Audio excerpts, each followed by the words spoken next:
He owned 11 companies, 4 homes, a private jet. None of it had ever made his daughter laugh the way a stray dog in the park once did. She asked her father one simple question. Would anyone still be her friend if they found out the money was gone? So he made a decision that would change everything. He was about to disappear calm and become someone his own daughter had never met. Here, nobody knew his name. Nobody knew his fortune.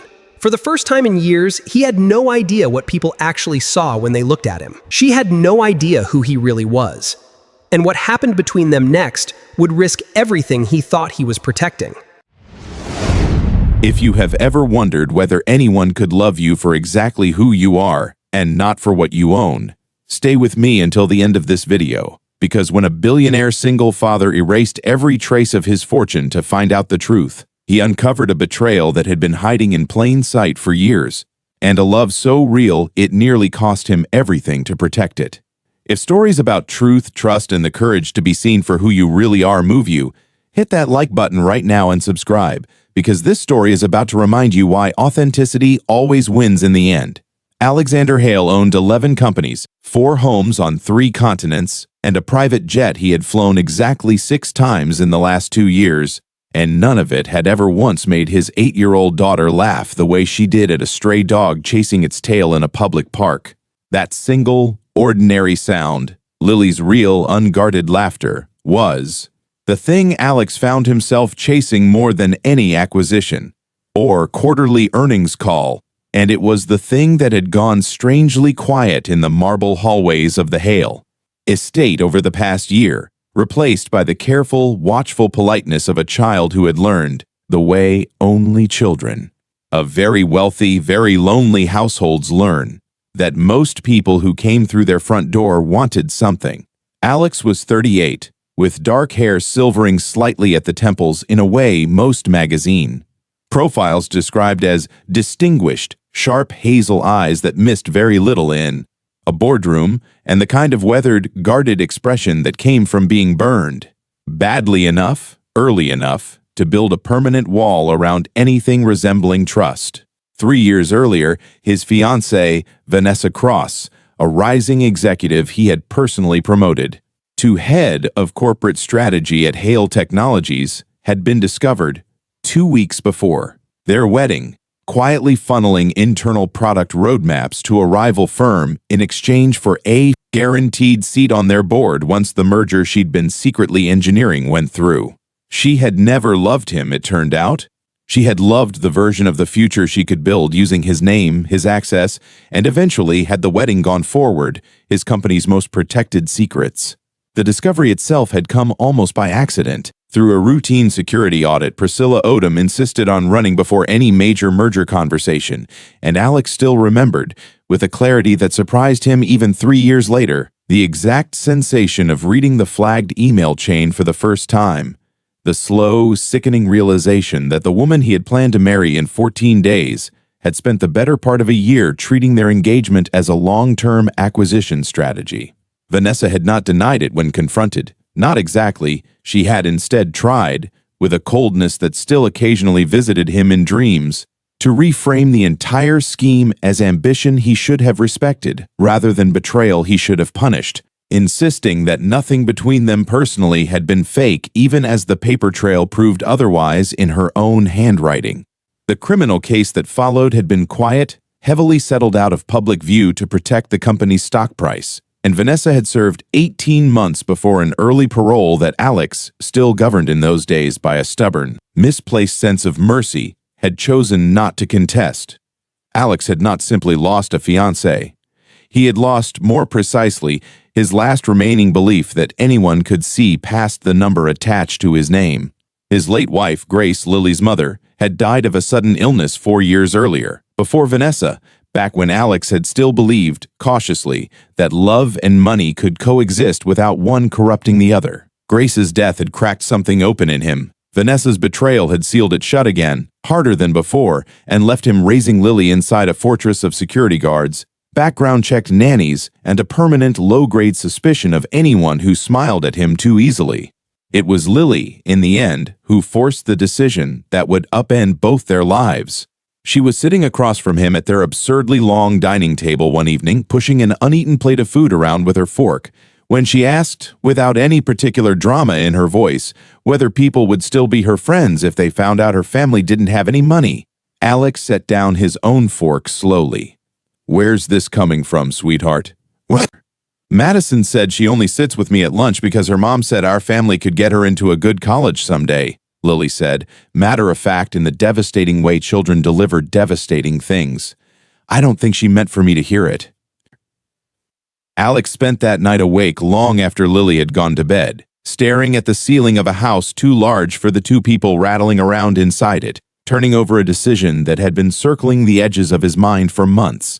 If his own daughter was already learning, at 8 years old, that her worth in other people's eyes was tied to a number in a bank account, what exactly was all of this? The companies, the estates, the carefully curated life, actually protecting her from? By morning, he had made up his mind. He would disappear.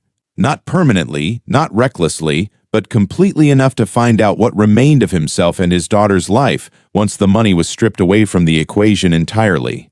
He handed the company's daily operations to his trusted chief operating officer, a woman named Priscilla Odom, who had been with him since the earliest days and was the only person besides his lawyer who would know the truth, and he began quietly liquidating the visible trappings of his life, the security detail reduced to a single distant contractor who would never make contact unless summoned, the private jet grounded, the hail name scrubbed from every account he intended to use. He chose a small coastal town 3 states away, a place called Millbrook Harbor that appeared in none of his usual circles, rented a modest 2-bedroom house above a hardware store, enrolled Lily in the local elementary school under her middle name, Lily Turner, and took a job, his first job with an actual hourly wage. Since college, doing carpentry and general repair work for a contractor who needed an extra set of hands and did not ask many questions about a quiet man with unusually refined hands for someone claiming years of manual labor experience. The transformation was not merely cosmetic. Alex traded his tailored suits for work boots and flannel, learned, awkwardly at first and then with genuine satisfaction, the actual physical mechanics of fixing a leaking roof or reframing a doorway, and discovered, somewhat to his own surprise, that his hands remembered very little of the golf swing his father had once insisted he perfect, but took quickly and gratefully to the honest, tiring rhythm of real labor. He was Alex Turner now, a widowed handyman raising his daughter alone on a modest income, and for the first time in years, when people looked at him, he had absolutely no idea what they were actually seeing. The rented house above the hardware store was smaller than any single wing of the Hale estate, its floors creaking in places, its water heater temperamental in a way that required actual troubleshooting rather than a phone call to staff. And Alex found himself, in the first weeks, oddly grateful for every small inconvenience, each one a fresh, tangible reminder that this life belonged to no one's expectations but his own. Lily's room had a single window overlooking the harbor instead of a private wing with its own playroom, and she had declared within her first 3 days in it that she liked it better than her old room, a verdict that landed on Alex with more relief than any earnings report ever had. It was at Maddie's Café, the only coffee shop on Millbrook Harbor's small Main Street, that he met Madeline Reyes 3 weeks into their new life. Maddie was 35, with warm brown skin, dark curly hair pulled back in a practical bun, sharp, intelligent brown eyes, and the kind of unhurried, genuine warmth that came from a person entirely comfortable in the smallness of her own life. She owned the cafe outright, had inherited it from her grandmother, and had built a small, steady, well-loved business out of good coffee and better conversation. She had no idea who Alexander Hale was, had never once glanced at a business magazine in her adult life, and treated the quiet new handyman in town exactly the way she treated everyone else who came through her door, with genuine, unpretentious interest in whoever he actually was, rather than what he might be able to offer her. Their first real conversation happened over a broken cabinet hinge Maddie had been putting off fixing for months, Alex offering to look at it while waiting for his coffee, and ending up spending 45 minutes on his knees behind her counter, more absorbed in the small satisfaction of solving a simple mechanical problem than he had been in any boardroom negotiation in years. Maddie watched him work with open curiosity, asking questions about where he'd learned carpentry, laughing when he admitted, truthfully for the first time in this new life, that he was still learning most of it as he went.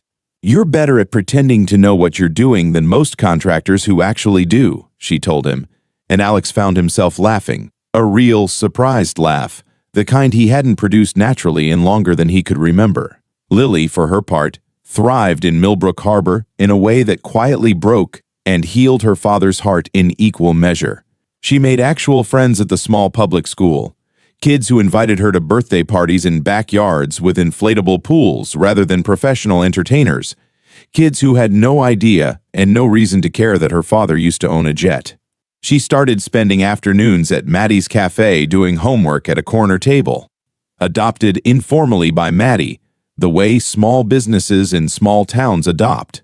Neighborhood children, given free cookies and gentle homework help and a place to belong that had nothing to do with anything her father had built or bought. One evening, several weeks in, Lily came home from school with a crumpled drawing she'd made in art class, a simple crayon rendering of their new house above the hardware store, 3 stick figures standing outside it, herself, her father, and, unmistakably, a curly-haired woman in an apron that could only have been Maddie.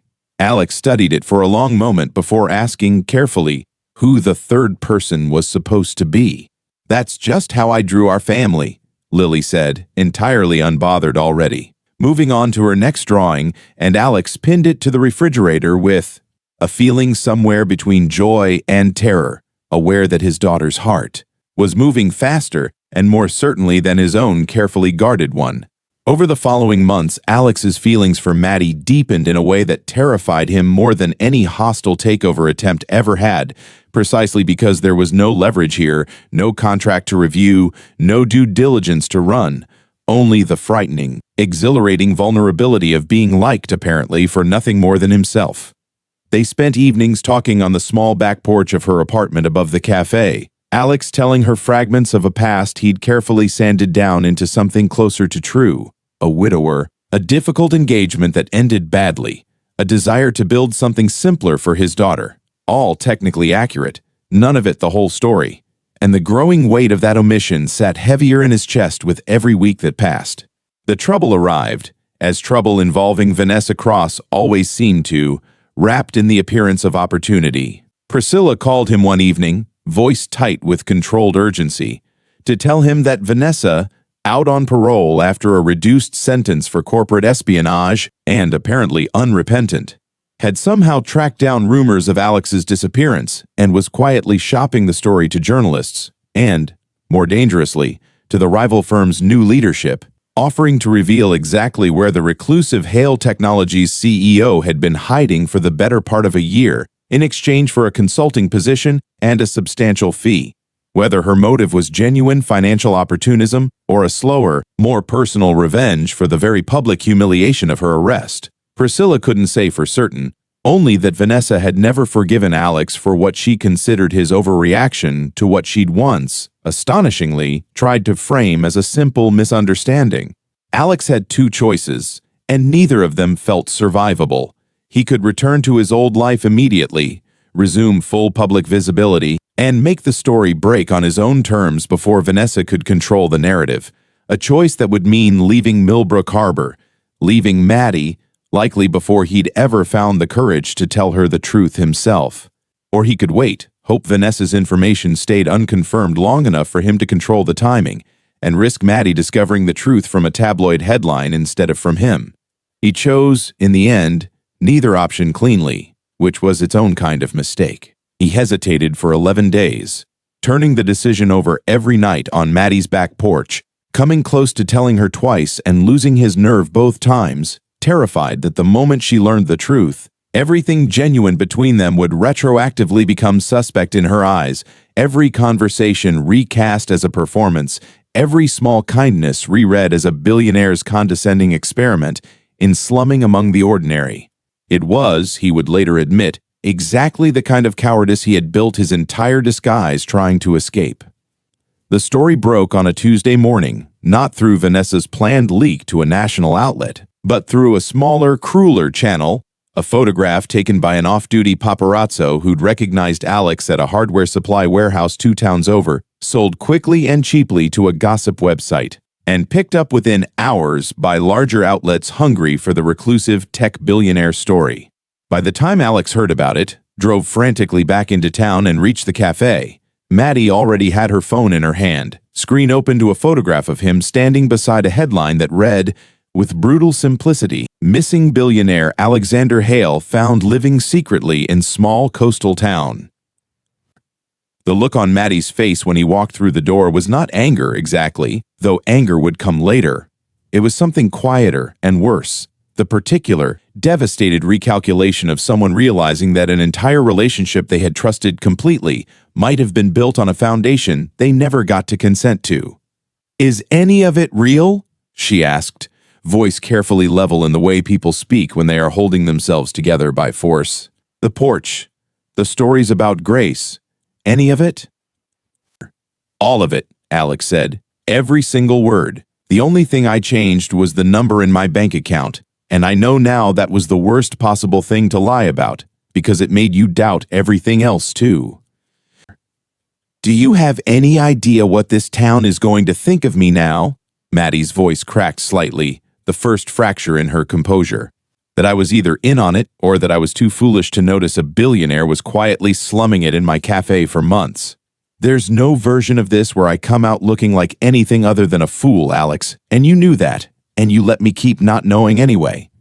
Behind the counter, a curious customer had paused mid-order, phone already lifting to capture whatever was unfolding, and Maddie, catching the movement in her peripheral vision, straightened with visible effort, the public performance of composure closing back over her like a door. Maddie asked him to leave, and he did, understanding, even through the fresh grief of it, that pushing further in that moment would only prove every fear she now carried about being managed, rather than actually chosen. What followed was the hardest month of Alex's adult life, harder even than Grace's death, because grief, at least, had never asked him to sit with his own failure as the direct cause of it.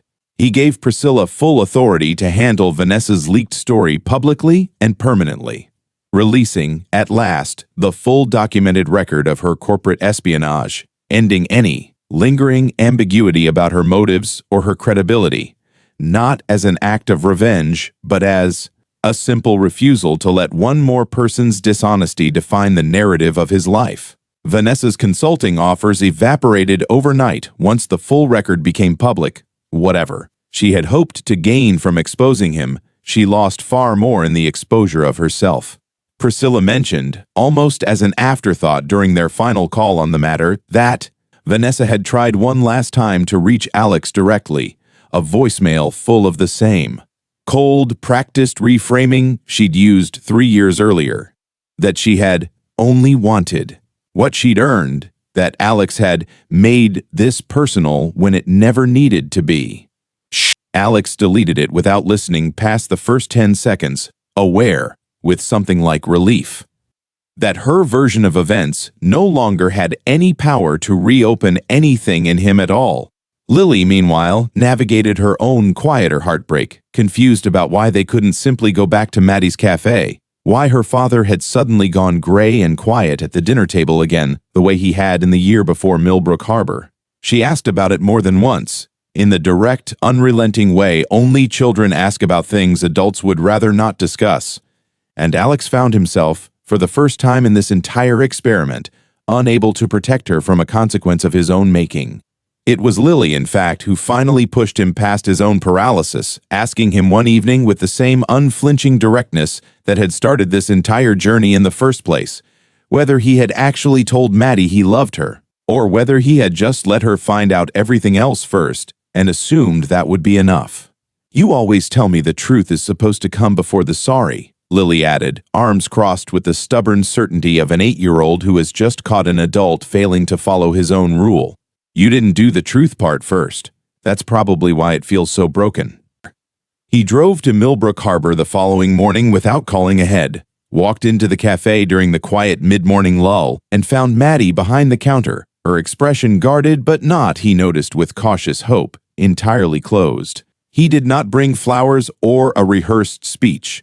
He told her the truth, plainly, standing at the same counter where he'd once fixed a broken hinge, that he had been so afraid of being loved for his money that he'd risked destroying the first real love he'd built in years by hiding a part of himself from her. That the fear had been about his own past wounds and never, not for a single moment, about anything lacking in her, and that he understood if trust, once broken this way, simply couldn't be rebuilt on his timeline or his terms. He told her about Vanessa, too, the full version this time, not the sanded-down summary he'd offered on the porch months earlier. The audit, the 18 months, the parole, the voicemail he deleted without finishing. He watched something shift slightly in Maddie's expression as the pieces connected, the anonymous, difficult engagement she'd once heard about finally taking on its real shape and weight. "I'm not telling you this to make you feel sorry for me," he added quickly. "I'm telling you because you deserve the whole truth now, even the parts that are hard to hear. And I should have trusted you with all of it from the very beginning, instead of deciding for you what you could handle."